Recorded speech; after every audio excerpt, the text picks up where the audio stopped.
playing with a boss like that. I don't react well when you talk like that. Put the money on the phone, then call right back. I don't really wanna do the small talk like that. Yeah, stop playing with a boss like that. I don't react well when you talk like that. Put the money on the phone, then call right back. I don't really wanna do the small talk like that. Yeah.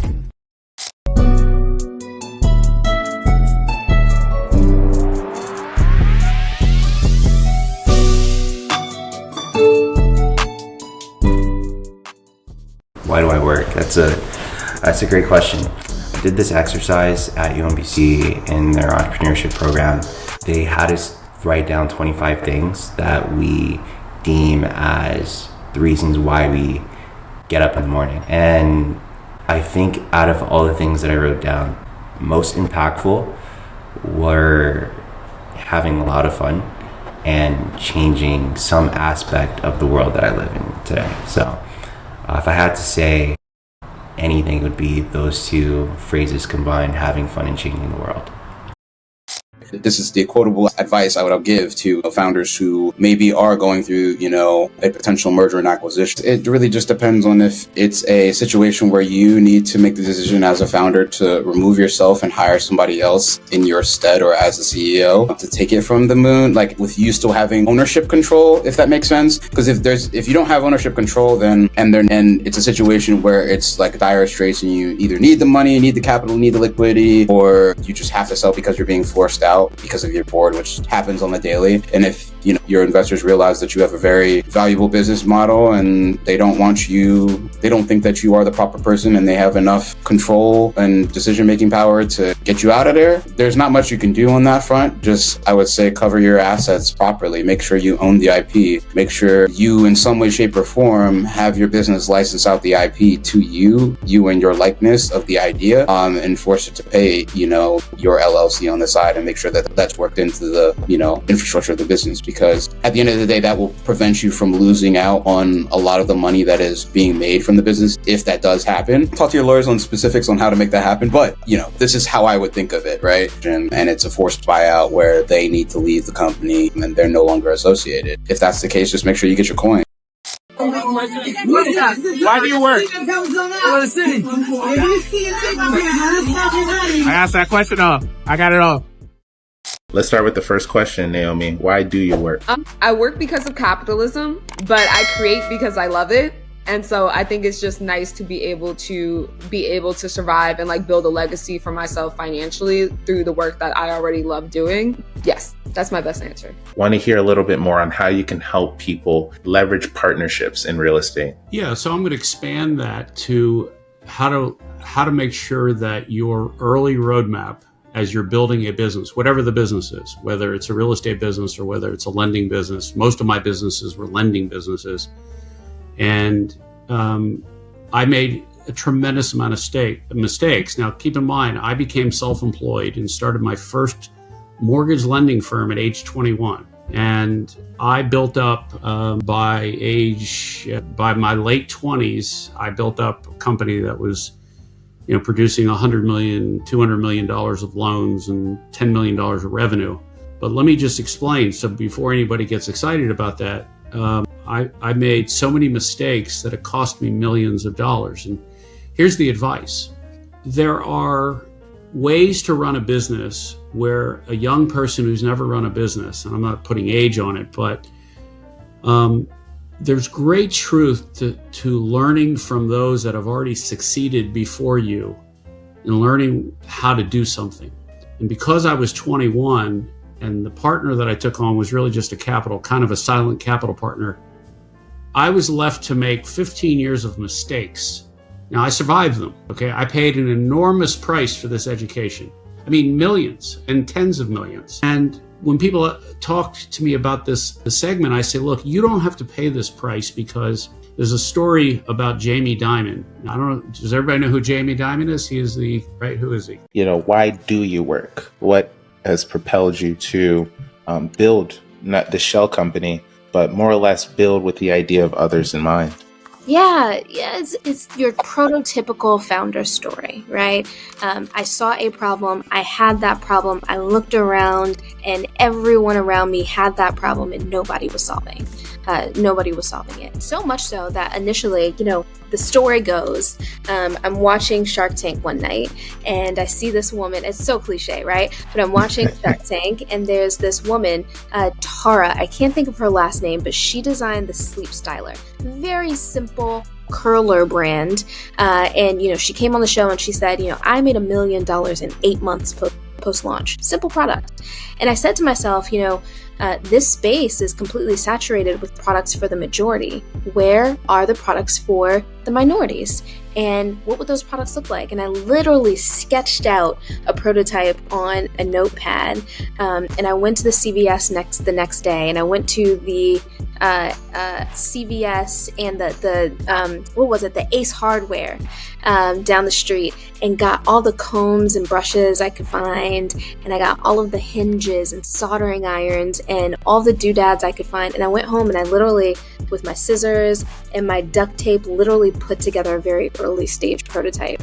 I did not expect to be building this product. I was building a whole other product. I was building a real estate company at the time. But I knew that somebody had to solve it, right? We were struggling. I'm struggling. All of my friends are struggling. All of my coworkers are struggling.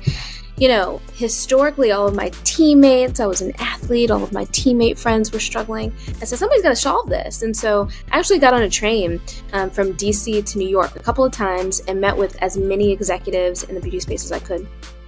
One of those executives was Keenan Beasley. He's now the founder of Sunday to Sunday and a myriad of other Black women-focused brands. But at the time, he was a VP at L'Oreal. And he said to me, this is genius, but L'Oreal doesn't make these kinds of products. They acquire companies that make these kinds of products. You should make this product. And so I got back on the train. I went to DC and just started searching for engineers, and the whole thing has culminated in where we are today. With that first question, Dustin, why do you work? I work because I want to create generational wealth and something that I can look back on and say, I made that with my own two hands.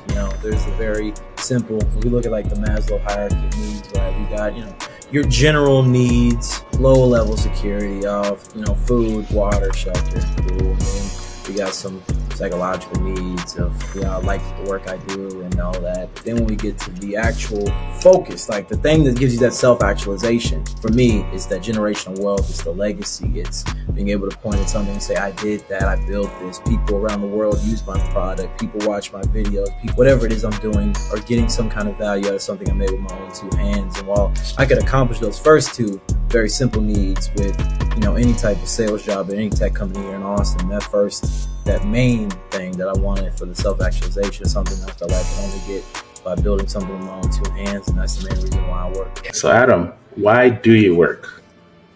I love that. Why do I work? I'm very aware that, like, at my age and sort of stage of professional life, I get to kind of, again, work on some of the problems I want to work. So why I'm working now is because I want to build things that I care about, period. And I want to build them with people that I care about. So that's been a big one for me, like trying to get to the point where I could, I grew up with immigrant parents, right? They came from Cayman Islands and Jamaica. And so mostly they just wanted me to be a doctor or a lawyer. And it was one of the two. And, if you got one of those, you were good. And so that was like security was why you would work. And I got lawyer. I went to lawyer and got to the security, realized security kind of wasn't where I wanted to stop. And it wasn't enough. It wasn't enough of a reason for me. You had money, you had security and all that, but that wasn't what I wanted. So now I'm kind of working with the opportunity for upside and building things that are exciting. And that's why I work now. I work to see things that I imagine in my head come, into fruition. That's what I work with. It's like the third in a row. We get the people work because of capitalism. I mean, she's the first person to actually say it, though. So I do want to touch on that. And why is it capitalism for you? Why is it capitalism that drives you? I guess, why do you figure that capitalism is the motivation for, I guess, living through the means of you doing something that you love? Can you explain that a little bit? Well, I think it's really beautiful. And I've been doing a lot of interviews with other artists, and we talk about how amazing it is as an African American to be able to make money from something that feeds my soul. And I think from an ancestral point of view, like, it's beautiful to be able to make money through the own creation of my hand and my thoughts and my community. I will say, like, capitalism has its place. And for me, building my company and why I work is obviously because I love the work that I do and I love the communities and the kids that I'm able to collaborate with. But more importantly, I also work because I want to be able to use the money and like the resources that we gain in order to create more opportunities for young Black and brown kids. So yes, I work because of capitalism makes me, but I also work because I love what I do and I want to create easier access. Appreciate that. Absolutely. And so we want to get a little deeper into your inspirations, what inspires you. You talked about, again, from an ancestral standpoint. Again, there's something motivating you. And I feel like a lot of it comes through your history. Just to break it down real quick, 4 years ago, you graduated from Xavier University in Knowledge. You found your way to Baltimore through and you were able to excel, which we'll get into a bit later, in this ecosystem. But what does your upbringing and community mean to you? Yeah, I grew up in a small town called Thibodaux, Louisiana, about an hour southeast of New Orleans. And everyone in my life has always been a business owner. My sibling owns a business, my dad owns a really successful business, and my mom was a business teacher. So for me, it was never really a thought as to if I was going to start a business, it's when was I going to start it and what was it going to be? And my whole community of Thibodaux, we have a population of maybe 14,000 people, like maybe, questionably. And that community was the perfect place for me to grow up. Everyone fully believed in me and my ability to do anything that I wanted to do. And I think that moving to Baltimore has just completely excelled that by obviously meeting you guys and the amazing community of Black and brown women and founders that have kind of like surrounded me and taken me underneath their wing. Like, community is the foundation of everything that I do in my work and in my life. Yeah, and it's clear too. I mean, you crossing as well, becoming a member of Zeta Phi Beta. You have a great group of sisters with you, supporting you. Any insight towards why you wanted to cross and join that community, that family? Yeah, being a Zeta, I always knew I wanted to cross into a sorority when I went into college. And I think it's the instant community that I found when I met the president of that time, when I came in as a freshman. And I crossed in fall 2019. Me and my sisters actually turned 5 this year. In the same time, I was actually online while I was doing my first coloring book, which is a very cool experience. And my line sisters have been some of the most beautiful people in my lives. Like, the last 5 years, the friendship, the sisterhood that we have built, I wouldn't trade it for anything in the world. That's beautiful. That's beautiful. So let's get a little bit deeper into the creative representation empire. Tell us a little bit about, if you want to go a big picture on what the organization does, or your day-to-day. Feel free to let us know. Yeah, so the Creative Representation Empire creates culturally representative educational coloring books, which is a really big fancy way to say that we work in collaborations with communities to create needed resources. So sometimes that looks like meeting with community partners and understanding what they want to provide in their individual communities, or where they're seeing that their youth need, and then working with them to pull those either from the internet, pull that from research, and create something that's tangible that looks like the kids that they're actually working with. I like to say that we don't necessarily create coloring books. We create manifestations of community that kids may not otherwise have, because that's the bigger part of what we do, is we try to take the loneliness out of childhood. And that's a huge reason that we use physical images, or images of real people, rather than drawing cartoon characters. A day-to-day looks very vastly different depending on what we're working on or what projects. We currently have 2 pilots that are going on right now, including a program and curriculum pilot. And then I'm also working on an immersive art exhibit, which takes up a lot of my time right now, as well as getting our books into bookstores and schools across the country. So as you can imagine, that takes up a good bit of time. And then also mentoring and doing pitch coaching for young entrepreneurs on the side. Yeah, and let's talk a little bit about the product, because again, in a month you have your second annual event exhibition. It's going to be something amazing. I know, because I was there last year, and after going to your event, I knew I wanted to take, I think it was 50 of those coloring books back home to Nigeria for a charity that I gave to a motherless baby home. Hopefully we can get some of the footage and put it in here.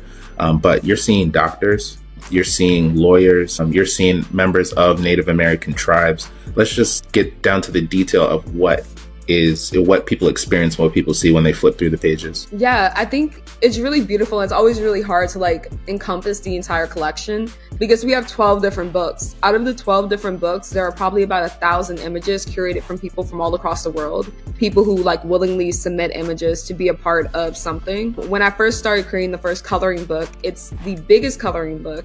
And that's the one that turns 5 this year.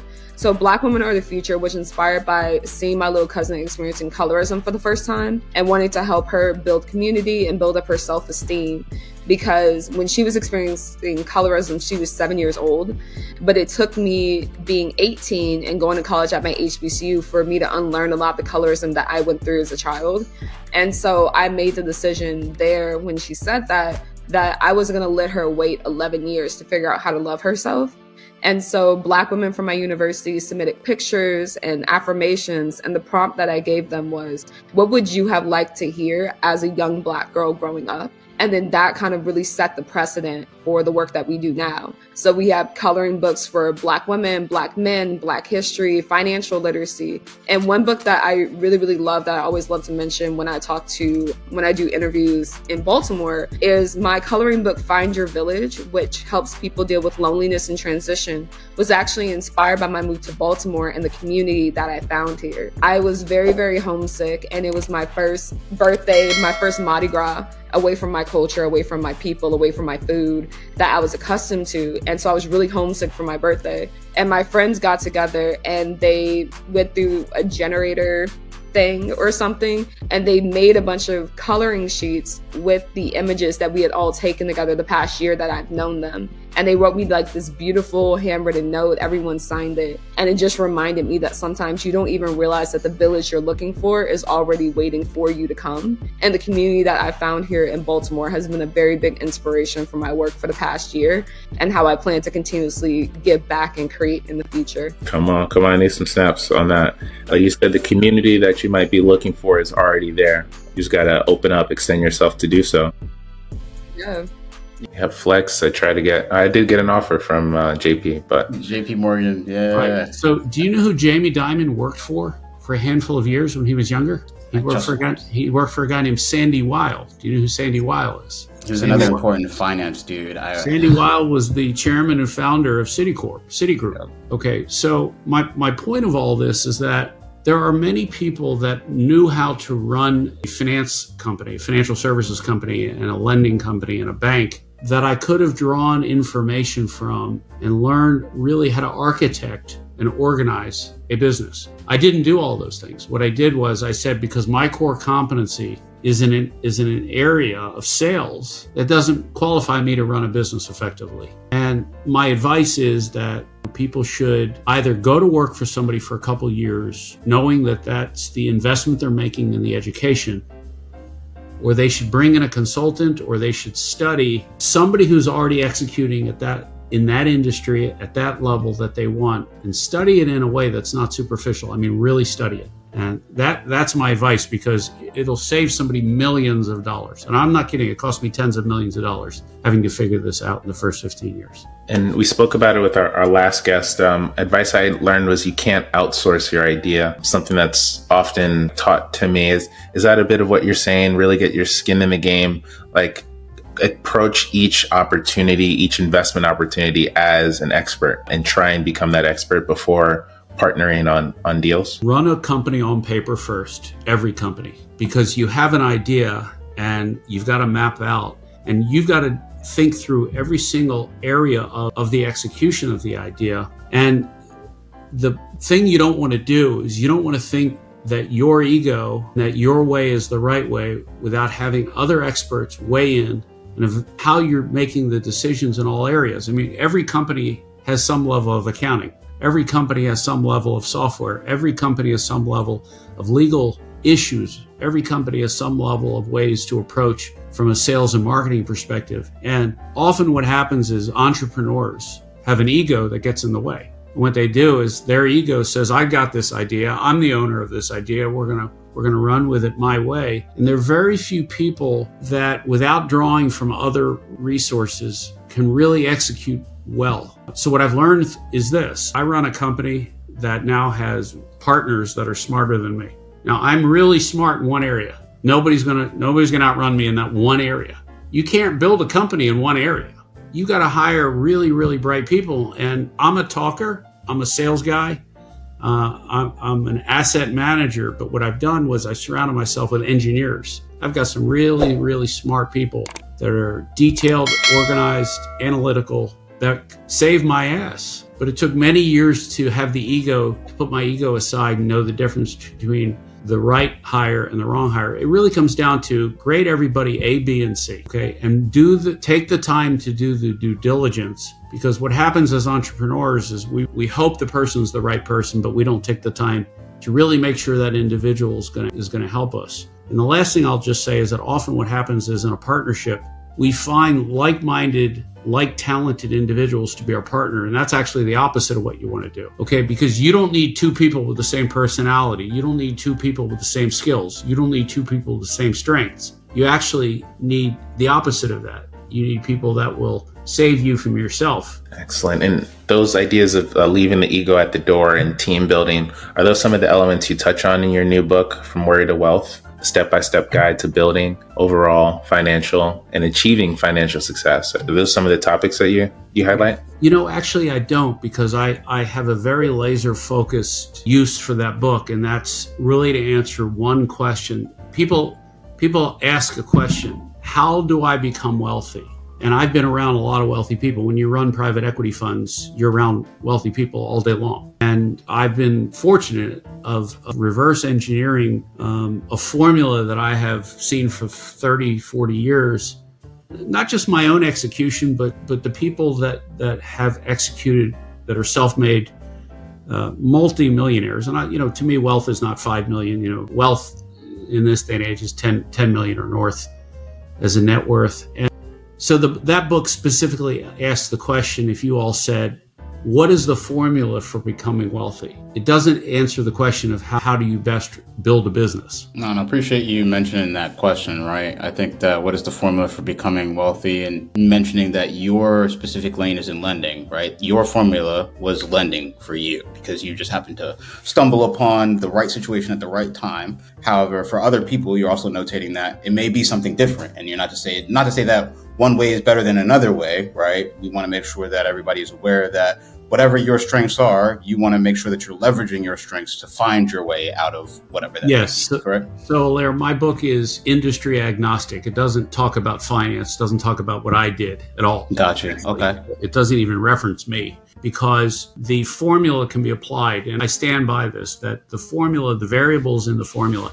Let's talk about a chocolate cake. If the three of us all wanted to bake a chocolate cake, which is pretty scary for me baking a chocolate cake. But the first thing we'd all do is go get a recipe for chocolate cake. And do you think all three of our recipes all would have sugar, most likely? We'd hope. Yeah. You think it would have flour? Yep. Probably. Maybe eggs. I'm guessing it would probably have a little salt. I don't bake, but I'm guessing it would have chocolate if we baked the chocolate cake. Okay, and it would give us instructions on what to do, and it would tell us how to put it in the oven and things like that. Now, let's pretend that all three of us almost got the same recipe. We have ingredients, but then we have the way to use those ingredients, right? Mm-hmm. Now, would all three of our cakes look and taste the same, do you think? No. Probably not, because we all have our own ways of doing things, and we don't all necessarily have the exact same measurements of ingredients, but we fundamentally have the same ingredients. That's what the creation of wealth is, and that's how I define it in my book, that fundamentally we all use income as a driver. Okay, we all use the acquisition of assets as a driver. We all use leverage of some sort as a driver. We all use time as a driver. I call these variables. How we each use our time, how we each decide to leverage money, people, time, knowledge, technology, how we decide to go about acquiring assets, and how we decide on what vehicle or vehicles to use for income, These are all ingredients that go into our financial life. And it's really your core competency may be very different than mine. How you decide to make your living may be different than me, but here's the same question for all of us. Can you scale what you do? I talk about a story about an Uber driver. You know how long it takes to become an Uber driver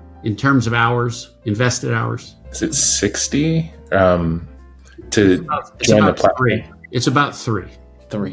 Jeez. Okay. Now it takes a couple weeks to actually be notified because they run backgrounds and things like that. But to go on their app and fill it out and do certain things, it's really about 2, but I round that up to 3. Wow. And often you see that in founders, especially people of color, women of color founders. There's a certain level of lived experience that often, because it's a lived experience, when you share it to a VC group that may not look like you, they may not understand how much this might plague a certain community and how, certain communities are impelled to be able to spend that much money. When you look at Madam C.J. Walker, her rise to becoming one of the first Black women millionaires was based off of the fact that there are, a middle class of Black people that have a need, especially around hair care product.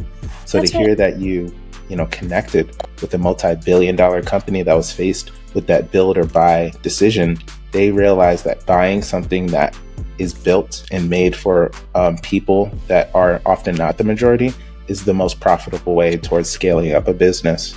So I would love to understand, what does ritualist mean? Maybe not only to you, but you can share it to the users. How did you come up with that? A pretty fire name. So ritualist, we spell it RICHUALIST.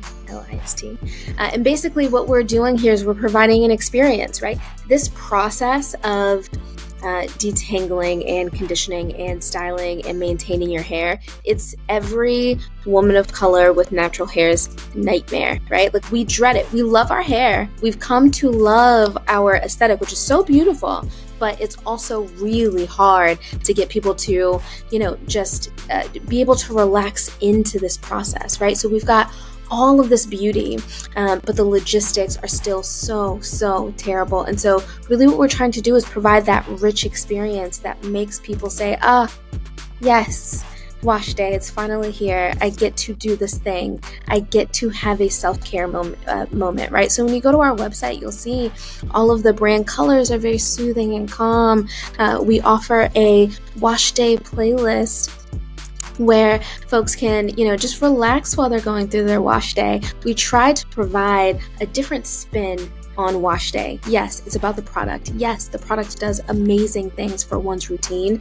But as you guys know, when you're building a brand, it's about building out the vision and the feeling for that customer. We're trying to do that in as many ways as we can. Absolutely. And mention again, over 1.5 million in funding. I'd love for you to share a little bit about those early stages of the business. As we know, it takes years to get from zero to that amount of money. Again, meeting with the L'Oreal executive and then taking that time back. So let's start on that train ride home from New York to DC. What went into building up a company like Ritualist? Yeah, I think the first thing, if we, take it back to that train ride, was probably massive disappointment, because I didn't expect for someone to say, go build this thing, right? How do I do that? I expected for somebody to just kind of take it off my hands and make the thing. And so it became this really overwhelming moment. Am I about to pivot my entire company? So at the time, I had been building real estate in DC. I had been, buying single family homes, chopping them up into multi-units and putting them back on the market, and renting them, and then eventually putting them back on the market. And I had to make a decision, right? It was very clear, just a couple of Google searches, this is not going to be cheap, right? I can either do one or the other. And I really had to make some decisions. And I don't know that I made that decision immediately. But what I can tell you is that I went home and I started passing this really rickety prototype past everyone that I knew, right? It was ugly. It had duct tape holding it together. I think there was a bobby pin or two in there. It was very ugly. But I passed it, through all of my friends and said, look, this doesn't do X, Y, and Z yet, but if this could detangle your hair, and what if I could make it heat up a little bit and get your products really nice and warm? And what if I could make it glide through your hair more easily? Would you pay for this? And I just kept hearing, yes, yes, yes, yeah, of course, yeah, totally. You got to build this. Oh my God. Right? The response that I got was completely different than any response I had ever gotten with any other business venture, and I've always had maybe a little smidge of entrepreneur in me throughout my life. So, in law school, I launched a magazine that was supposed to be focused on Black talent in DC. As I mentioned, I kind of launched this real estate enterprise. And so that vein had always been running through my career. And I had never seen the response to an idea the way that I saw a response here. And that was the real big kind of signal to me that there was something here. And I can't tell you exactly when I made that change. I came up with the idea in 2017, so it's been a very long road. But in 2018, I incorporated, actually, you know what, I can tell you, summer of 2017 is when I, went to that Ace Hardware and went to that beauty supply store. And then by February of 2018, I had completely pivoted and had, completely kind of focused on building the tech-enabled hardware. So it took about 6 months for me to really make the decision and make that leap.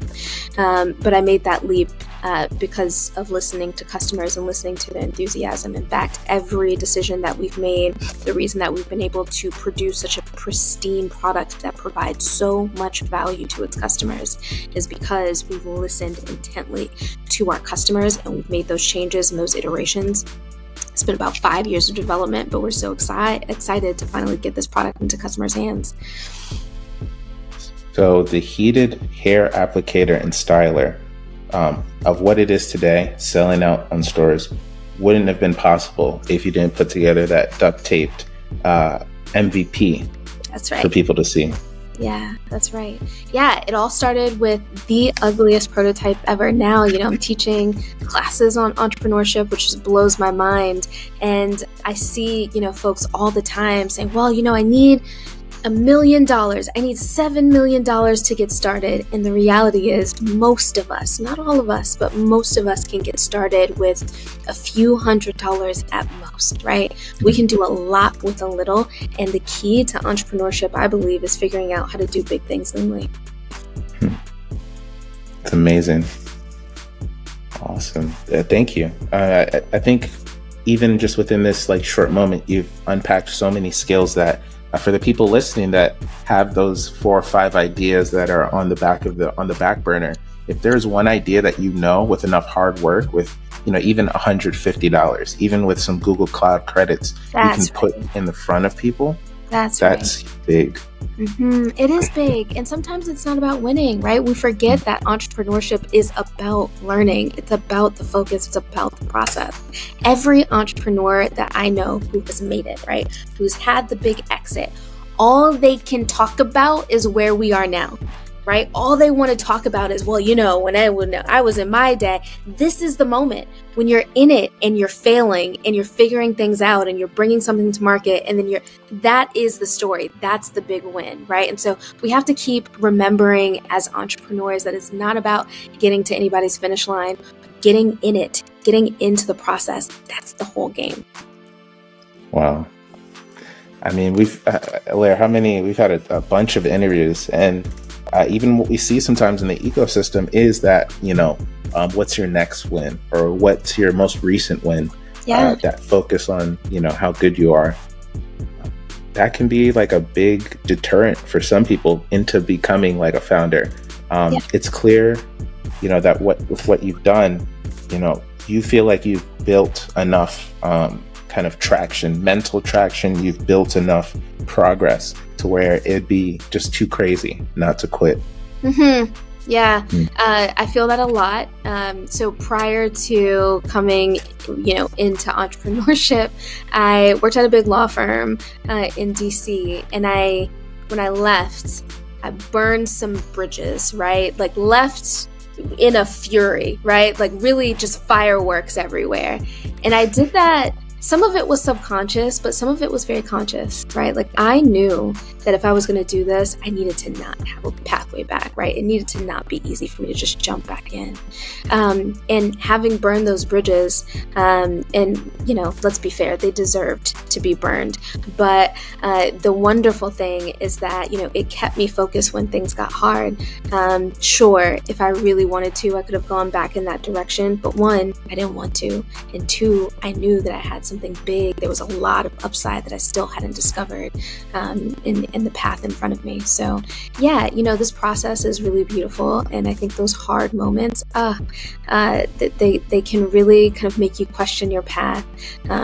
But really severing your ties with some of those other options helps you keep going. Absolutely. And amidst the fast, thank you for doing this while practicing and staying faithful to your Ramadan commitment, because I know a lot of it is being humble, bringing yourself back to the earth, and having that mindfulness so that you can connect with the Creator. So, this couldn't be a better time to talk about, how staying humble can bring you to places you've never imagined. That's exactly right.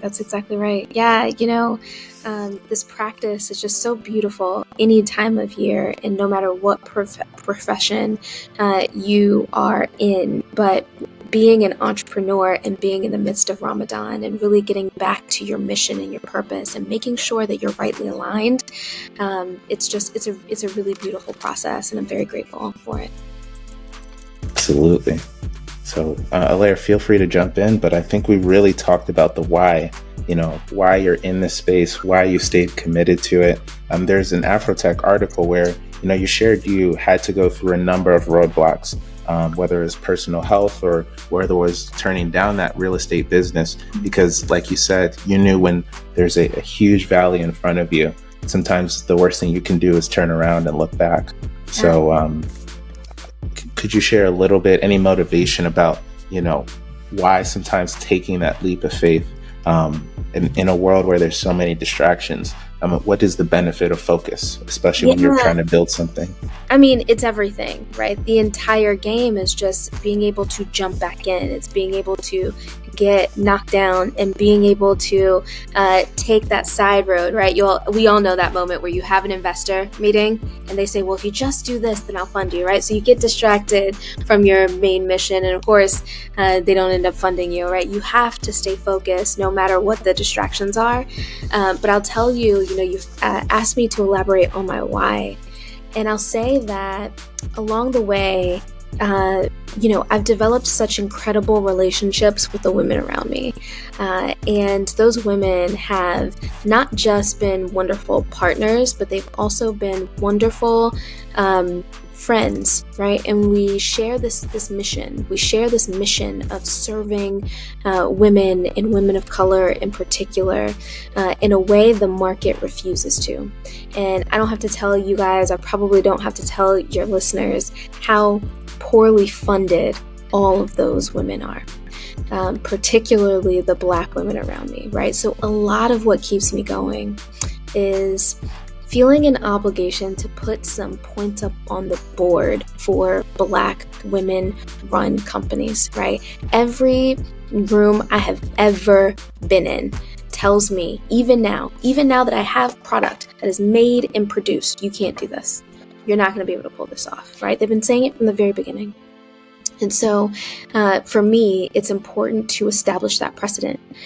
We are just kind of inching into the space and fighting for every foot of progress. And so to give up would be to lose a lot of ground for us. I'm one of something like maybe 200, not even, Black women to have been, given this opportunity to build, to have raised over $1 million in funding. It's a huge privilege, but it's also a huge obligation. We've got to put points up on the board, right? We can't just take that money and do nothing with it. We've got to get ROI. So that's what keeps me in the game, right? I've developed such incredible relationships with the women around me, and in order for them to win, I've got to go as far as I can possibly go. In order for me to win, they've got to get in front of me and, reach back and give me what they know and give me their contacts. So it's really, truly an ecosystem here. Go for it. Real quick. So, Dustin, I know you mentioned that after our first question, why you work. What does really generational wealth mean to you, and what is your motivation behind that? I know you mentioned, your background, going to university and growing up, but can you talk specifically about what really changed your mindset towards, generational wealth? Did you always start out thinking about generational wealth? What was that like for you? How did you get into business? Tell us a little bit more about that. Yeah, man, loaded question. I think the first thing I'll say is that when I started off in business, which it was all the way back to me, flipping my toys to other neighborhood kids when I was 5 or 6 years old. I always understood that money was important. My family, I would like to describe my lifestyle growing up as had everything I needed, but nothing I wanted. I never came home and the lights didn't come on, the water didn't run, the electricity went out. I always had that. But if I wanted to wear something that wasn't my school uniform to the functions, I had to buy that out of my own pocket. If I wanted to go somewhere, I was either going to have to bike there or take the bus there. My parents were always working. I didn't have a car. So from a young age, I realized if I want to have things that I want out of life, I got to get it with my own two hands. And the best way to do it was always to make it for myself. I always got annoyed when I would work. One of my first childhood jobs at Kmart, and I would be there for an hour merchandising, cleaning up the shelves, and I would get paid $7 before tax to do that for an hour. And I think, dang, I'm only going to see $5 for the time that I just spent walking around these aisles, helping people find stuff, moving around toys in the toy aisle, and helping people get their TVs out of the electronics section. I got paid $5 an hour for that. There's got to be a more efficient way to create wealth. And I always recognized that wealth was the most important thing that I could develop, not only for myself, but then also for my family, because I have very strong family values.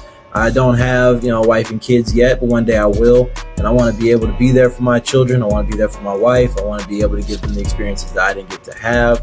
I want them to travel. I want them to have access to resources. I want them to feel like they can do the things they want to do, because a lot of people do what they have to do. And I don't want that to be the experience that my family lives. That's a lot of the family experiences I had growing up, and that's something that I want to end with me.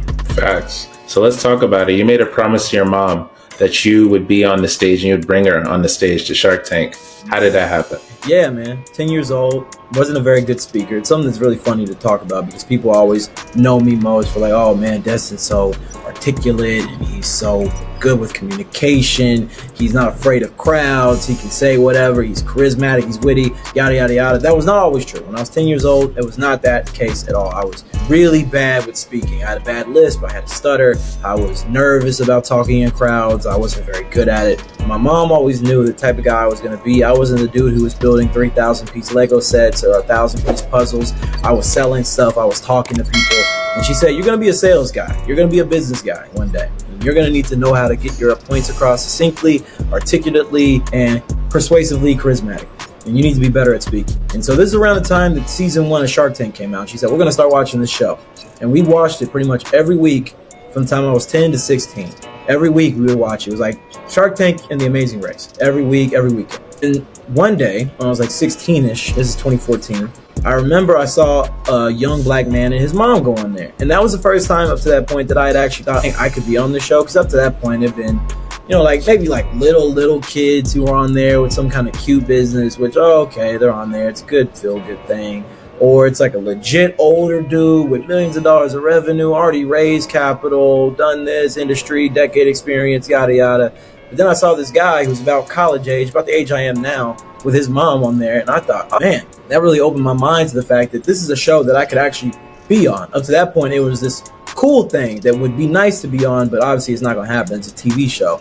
That was the moment I realized, no, this is something that I actually realistically could be on one day. And I told my mom when I was 16, I want to be on this show, and I want to bring you with me whenever that day comes. Now, mind you, in full transparency, it's one of those lofty goals that you set in your mind that you feel like you're never actually going to accomplish. I'm going to be in the NBA one day. There's a lot of dudes who say that, and it's probably not going to happen, but, it sounds good to say it. And I thought Shark Tank was kind of in that category of lofty, unattainable, but good goals to strive for. And so, flash forward to April of this year, this is the funniest part, I didn't even apply to be on Shark Tank. I didn't think it was time. Yeah, I didn't apply at all, dude. I completely ignored it. I wasn't thinking about it. I felt like, you know what? The trajectory of this company is not going to be based on being on Shark Tank. We're too early. We're not there yet. It's not a show I want to be on until I feel like I'm ready to go on there and blow people away with our traction and metrics and product. But funny enough, a recruiter reached out to me and he completely disagreed. He said, dude, I saw your app. I read about it. I saw you in a YouTube video pitching and presenting. I think you would be perfect for season 16 of Shark Tank. And in my mind, I'm like, oh, this is BS. There's no way. Nobody slides in DMs to be on Shark Tank. But I did some due diligence on the guy who reached out, and it turns out he was legit. You know, he had the background on LinkedIn, Twitter, Instagram. You know, he had people who he was connected to who were connected to the show. So I figured, oh, you know what? This guy might be legit. So I responded to his DM on LinkedIn a couple days later, and then we hopped on a Zoom call, and it wasn't a guy, because in my mind I was like, oh, it's going to be some dude who's like, oh yeah, my cousin's nephew's best friend plays basketball with Mark Cuban's son, and if you give me $1,000, I can put in a good word with the Cuban company's folk and see if we can get. I thought it was going to be that type of thing, but it turns out this guy was legit. He was 100% a part of the group. He was a casting producer and a recruiter for talent, and he said, yo, I think you're interesting. I think your product's cool. He asked the right questions, and he said, if you want to be on Shark Tank, I'll send you over some application information and whatnot. We can expedite you to, you know, the other stages of the interview process. And sure enough, he sent me some legitimate DocuSign documentation with Shark Tank embroidery and letterheads. I said, oh, shit, this is real. And then, you know, 2 months later, I'm on my way to LA to film. Dang. So you have to take risks as an entrepreneur. And this is bringing me to my second question. You said you have family values, wholeheartedly believe that. What are some of those family values that led you to taking that meeting, to signing that DocuSign, and being on that stage? Well, the biggest thing for me was taking an opportunity to do something great. My mother always instilled in me at a young age that closed mouths don't get fed, the squeaky wheel gets the oil, all the adages about making an effort, putting yourself out there. And so Shark Tank was that moment for me. Genuinely, when I went on the Shark Tank, and I even told my investors this ahead of time and my family and whatnot, I don't expect to get a deal. I'm early stage consumer. You know, we're not blowing anybody away with our revenue numbers. We're not blowing anybody away with our user numbers. We're good. We're not great. The product is good. It's not great. My experience is minimal. I'm pretty much a recent college grad building his first major startup. It's my first time raising capital. It's my first time doing this. I don't have industry experience. My team is all a bunch of, early stage people in their career as well. So we're not walking into this with this huge pedigree. We're not walking in with a bunch of revenue. We're not walking in with, a 6-figure user count. We're walking in at a later, not like Figma wireframe stage, but definitely an early stage company. And so the fact we were even able to get on the show at all kind of blew me away. And then getting there, my focus was just to make good TV and recognize this is my opportunity to put my name out there, get the company out there, and build generational wealth off of just, the exposure. Because, a lot of people go on there and don't get a deal and they walk away with thousands of downloads, tens of thousands of dollars in sales, media opportunities. When they reach out to people and they say they were on Shark Tank, it just opens the floodgates for them. And so I imagined that the same thing would happen for me. And, like I said, family value is really important. That's one of the things that I made sure was prominent in my presentation, my application, all that. My mother. When I applied for the show, I mentioned my mom throughout the application. When I did my video interview for them to get it, pretty much like a casting call, I made sure to incorporate my mother. I literally flew to Louisville and made sure that when I was in Louisville, where my mom lives, I live in Texas, she still lives in Kentucky. So I flew to Louisville before I submitted the video, and we literally in the bathroom of my hotel with my phone propped up on my computer, which was propped up on the toilet, saying, hey, I want to make sure I get you in this video, Mom. Like, even if it's not company specific, I just want you to be in it so they can see your face and all that. And then when I flew there, I said, hey, can I bring my mom with me? And they said, fine. And then when I got there and we're about to film, I said, well, can I bring my mom to the green room? And then when I got there, I said, well, hey, wouldn't it be cool if my mom was with me in the lobby? And they said, actually, that would be cool. And then when I got in there, like when Lori was out, I said, oh, by the way, my mom thinks you're her favorite shark. And then, oh yeah, Rashawn, what's your why? I said, well, my mom, she was always there for me. We watched the show as a kid, blah, blah, blah, blah. I promised her I wouldn't leave with a deal. And then eventually I got lucky because, again, it was not scripted. There's one thing that people have been accusing me of on Twitter or Reddit. I promised, hand on the Bible. It was not scripted. I legitimately was going to go ask my mom, and Rashawn was like, oh, go get her. I'm like, okay, sure. It was not scripted. And, my mom's a big part of that. A lot of my family values come from her hard work, commitment to the cause, not wavering, not letting my emotions dictate my actions, doing it tired, doing it afraid, doing it sad, doing it annoyed. Everybody's not going to have a good day. Motivation is not always going to be enough. Staying disciplined in the process. And my mom was one of the people who instilled that in me the most of anybody in my childhood. So I wanted to make sure that that moment was one that we got to have together. Yeah. That was a special moment. Yeah, and talking about that real quick. I mean, it's really just a manifestation, right? Like, you really told everybody you were going to do the damn thing. You didn't think you were going to do it originally, right? So you got approached by the right people. You were able to vet them. Can you talk a little bit about the day-to-day process of really realizing that this opportunity was for you, and then realizing how you could capitalize on that? I know you touched on it a little bit about how you can capitalize on the look of being on the show, even if you don't necessarily get the money. Can you talk about a little bit about how you navigated that? I know that investment doesn't necessarily come for months after sometimes. So how did you manage the day-to-day in between, once, you know, before the show, getting on the show, and then navigating the attention and all the downloads that you may have gotten from being on there? Yeah, man. So before the show, so there was 3 stages really of this. So the first stage was the process of applying to actually getting there. So that part of the stage was, you know, actually getting on the show, submitting the materials, and the application is long. It's like 120 questions, and they're not just yes, no, fill in the blanks. They're just a whole bunch of like open response, thoughtful answer type questions. It took me about 2 days to do it. I had to commit like a whole work day to filling out this application. And then after you do that, you got, you know, your video interviews and calls with the producers and all these other things for them to just weed out your pitch and get an idea of what you're going to be talking about and how you are on screen, and getting you used to the blocking and whatnot. And so that's like an everyday thing. So from April to June when I filmed, it was pretty much a bunch of that daily. Even with the video demo, when on the episode you see on the big screen where we have the demo of the app, even that in itself was extremely difficult, because we had to take many iterations of that before it got approved for television. We had to change the colors of the map. We had to remove street names. We had to remove city names. We had to remove points of interest. We had to change the color of certain items in it. We had to blur out the fact that we used Mapbox. We couldn't put Mapbox's logo on TV. We had to use certain images of Mark and Lori that we had on the screen. We had to change a lot. I mean, we probably remade that video about 20 different times over a 15-20 day span. It was difficult. We didn't even get approval to show the app on screen at all until, you know, like 3 days before we filmed. They almost asked us, like, could you do the pitch without showing the app at all? I said, no, there's no way we could. Like, it's just not possible. We couldn't do it. We have to find a way to make it work. Whatever we have to do, just let me know. So it was a process. So then that was stage 1. Then we actually go film, and we do all the stuff. We get the deal. Great. Awesome. Then stage 2 was preparation for airing. So, of course, here's another thing. You don't know if you're going to air, because, you know, I won't get into the specific numbers, but just know that there are way more people who pitch for Shark Tank than actually make TV. A lot of people will pitch and their episode will never make it. They're going to be stuck on, you know, the editing room floor for life. Nobody will ever know what happened, because they're not going to actually get put on TV. And so, for one, you have no idea.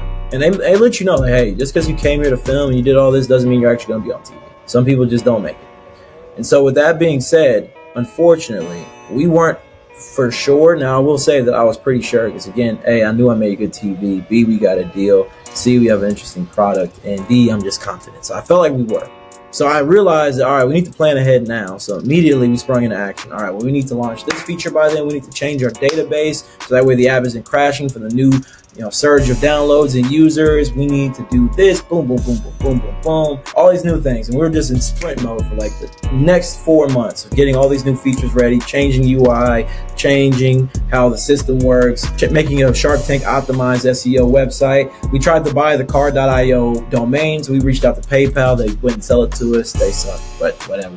A whole bunch of things just in preparation of getting to it. Then we have air day, and then that started stage 3. And stage 3 was actually taking in all these new people and then dealing with all the issues that come with that. Because no matter how much you prepare, it's always going to be something that don't work the way it's supposed to. Man, we had an issue where people were looking up the name and they went to go to look up cardio and they went to PayPal site, and then some of them didn't Google search to find a second time. They gave up. Android people went into the Google Play Store and were not on Android. They had to go to our website. If they didn't find the website, they didn't sign up for the Android wait list, and that became an issue. You know, this issue in the app, we didn't actually add really easy to understand onboarding screens for this issue, for that. People didn't get this. We literally launched this feature the day before the episode aired. We didn't have a lot of time to stress test it, or this or that. Now there's a glitch with this. Now there's a glitch with that. You know what? We hit our API limit for Strava uploads for a month in like 3 days. Like, crap, we got to reach out to Strava and up the limit. Now people are complaining they can't upload the routes. Oh no, darn. So you know what? the stage 3 was just getting all the bugs out the way, and then also dealing with all the media attention. Because again, people were blowing up my phone by the droves. You know, Michael, you were texting me, and you were like one of 1,000 people. I was getting reached out to by high school friends, college friends, people I never met. I had people who didn't even speak English who DM'd me from other countries in Europe and Asia. I had to Google Translate their congratulations because I had no idea what they were saying. We had CNBC reach out, Forbes, people of color in tech, Afro Tech, Blavity. And we're doing all these. This is like my 10th podcast interview in like the last 7 days. And just dealing with all of the inbound users, media attention, partnerships, and then just making the most of it. You know, we just announced we're doing $1 million fundraiser in partnership with a nonprofit here in Austin, focused on helping optimize the Lady Bird Lake Trail, which you should be familiar with, Michael, with the big running trail, you know, around Lady Bird Lake. And so we're just trying to make the most out of this media attention, getting the new users in, keeping them revenue optimizing for these people, and then, you know, continuing to keep the momentum rolling. That's amazing. Appreciate you sharing. Go ahead, Michael. We one of them ones though. Like 1 out of 1,000, bro. You're gonna see us in there. We in the pool. I see you, dog. That's so cool because like talking to you over these years, if I didn't see your LinkedIn, I wouldn't have known that you were a JD. Like, you got a degree. I feel like a lot of lawyers, when they get to a certain point, they just forget the JD exists, especially if they're not big on law in and of itself. Because I know a lot of them, especially like professors right now, at least teaching like college courses and stuff, don't really. They're like, oh yeah, I do have a JD, but by the way, we're focused on something irrelevant to law. And I'm like, okay, well that's nice. Why did you get the JD in the first place? I guess is my question, and why don't you use it now? Yeah, I mean, I got it because the real reason is, well, there's 2 reasons. The first reason was I wanted to make my parents proud. I wanted to fulfill that thing that felt like, here's the goal you have in front of you. If you can reach this goal, you're successful. So I wanted to do that. The 2, the real reason I think inside me, I wanted to prove I could do it. I didn't realize that until I had it, but I wanted to prove to myself I could do it. And then once I had it, I was really, really happy about that. And then I was like, oh yeah, but that's not enough. Like that doesn't take me very far. Because I had this great job making more money than I had ever made, and I was, had the wood paneled office, and I had a nice car, and I felt like I was in a very, very beautiful prison. Like I didn't see my children as much as I wanted to. I didn't see my wife as much as I wanted to, and I was working on other people's ventures. Like I had to be the guy who basically, covered their tracks, and I was like, that's not who I want to be for the rest of my life. I'm too young to be, giving up on my dreams for somebody else's right now in this beautiful prison that's just about money. But yeah, the reality is I wanted to make my parents proud. I wanted to fulfill their wishes for me, and I wanted to prove I could do it. That's why I got it. So, yeah. That's definitely, I can definitely resonate with that as a fellow Caribbean as well. Like even just coming from an immigrant background, just knowing that your parents are like, we want you to succeed here, so do the thing that we think is going to be the end all be all. And then inevitably, sometimes for some of us, it's like you make that realization before you get there. It's like, this is not what I want to do. I'm not going to waste my time. Or you get there and you're like, well, I'm going to just do the thing. And then once you get there, it's like, well, what now? Like, is this fulfilling me? And for you, I guess it clearly wasn't. So what is fulfilling you now, and what is driving you to wake up every day? Is it your family? Is it, again, bringing the ideas that you have to life? And is your family a part of those ideas? How do you explain what you're doing now? No, 100%. And a lot of this, honestly, is themed with the family that I created with my wife, and we have 3 kids. So I didn't go straight to law school. My parents would have loved it if I went straight to law school. I did not do that. I was a teacher for years, and then I went to law school for 3 years, and then I went to law school. But that whole time, basically, we were growing a family. Like I got married fairly young, and we started having kids, when I was about, 29. So in my 20s, early 30s, we're having kids. And so like my career's kind of coming up with my kids at the same time. And so I'm like, I'm recognizing, oh shoot, like this is a real thing. I'm building a career. A career is a real thing you build, and it exists outside of you. But it's largely mine, and it affects my family, but it's largely about me. But obviously I had these great kids, and I had this wife I wanted to stay married to. I mean, they literally told me, and this is not a lie, they told me at orientation for law school, somebody told me, and this is a rando potentially, this is somebody I went to law school with, but who knows what they said. are you married? And I said, yeah, I'm married. Been married for a couple of years. He said, well, you should get divorced now because everybody who's a lawyer is always on their second or third wife. And I was like, I don't think I'm going to do that. My wife was here before you guys. She's going to be here afterwards.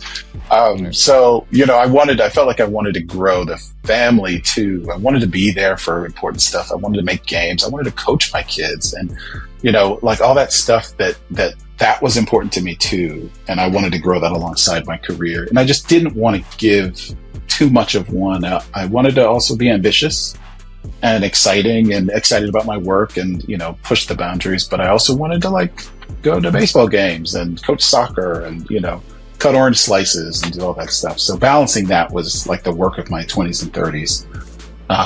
And then getting the opportunity to kind of pivot from law, that opened up the door to, okay, now I can grow the life that will include my kids. I'll build something that I can hand to them. It's bigger than that. It's still, obviously it's a challenge, but it's a much more integrated challenge, which I love. Yeah, I just want to highlight that parallel that between what you experienced and what a lot of founders experience. It happens to many of us. Some people are still working on our DAOs. In 2024, might still be working on something. I don't want to get too deep into it, but there's moments where, just like the person told you, if you continue on this path, you're not going to experience the benefits that you're looking for.